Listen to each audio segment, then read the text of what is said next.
ତମେ ସେଇ ଗୁଲୁଆ କମେଡିଆନ ତ? তুমি ଏତେ ବଡ କେଳାଙ୍କାରୀ ଥିଲ? ଜଣା ପଡୁନଥିଲା ତ? ଲୋକମାନେ ତମକୁ ଏଇଠି ବସିଥିଲେ, ଏତେ ଭଲ ପାଇବା ଦଉଥିଲେ ଯେ ଏଇଠି ବସିଥିଲେ, ବଟ୍ ତମର ଆଉ ଜାଗା ନାହିଁ ଏଠି, ପୁରା ତଳେ। ତମେ ଏତେ ଫ୍ରଡ୍ ବାହାରିଲ।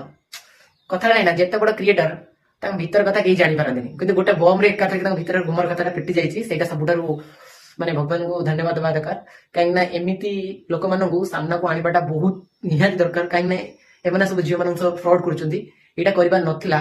তুমি সোশ্যাল মিডিয়াতে এমতি মেসেজ দଉଛ, ଲୋକମାନେ ତମ କଣ ଶିଖିବେ? ଏତେ ବଡ କ୍ରିଏଟର ହେଇକି ଏତେ ନାଁ କମେଇ ସାରିଲା ପରେ ଯେ ନାଁଟା ତଳେ ପଡିବ, କିଛି ଫାଇଦା ନାହିଁ। ନିଜର ଖାଲି ଇମେଜ ଖରାପ ହବା କଥା, ନିଜ ସମ୍ମାନ ଯିବା କଥା, ଇଜ୍ଜତ ଯିବା କଥା। ତମର ତ କିଛି ହବନି, ତମେ କାହିଁକି, ତମେ ଗୋଟେ ପୁଅ ଝିଅ ହେଇଥିଲେ ସିନା ଜାଣିଥାନ୍ତ। ଗୋଟେ ଝିଅର ଗୋଟେ ଇଜ୍ଜତ ସମ୍ମାନ ଗଲା ପରେ ସେଟା ଫେରି ଆସେନି। ପୁଅର କଣ ଅଛି, ଆଜି ଗଲା ସେ ଆଉ ଗୋଟେ ସେକେଣ୍ଡ ମ୍ୟାରେଜ କରିପାରିବ। ଝିଅର ସେମିତି ହୁଏନି। ହେଲେ ବି ତାକୁ କୋଉ ଭଳିଆ ଡିପ୍ରେସନ ରହିବାକୁ ପଡୁଥିବ, ତା ଲାଇଫଟା କଣ ବିତୁଥିବ, ସେ କଣ ଫିଲ୍ ହଉଥିବ, ସେଟା ହିଁ ସିଏ ଜାଣିଥାଏ। ସେଟା ଗୋଟେ ପୁଅ ଫିଲ୍ କରିପାରେନି କେବେ, ଗୋଟେ ଝିଅ ଜାଗାରେ ଭାବିକି ପାରେନି। ମୁଁ କଣ କହିବି, ସମସ୍ତେ କମେଣ୍ଟ କର ମୁଁ ଠିକ କଲି କି ନାଇଁ ଭୁଲ କହିଲି। ଭାଇ ଭଉଣୀ ମାନେ ଯୋଉମାନେ ତମକୁ ଆଶା ମିଠା ମିଠା କଥା କହୁଛନ୍ତି, ଆଦୌ ଭରସା କରନ୍ତୁନି।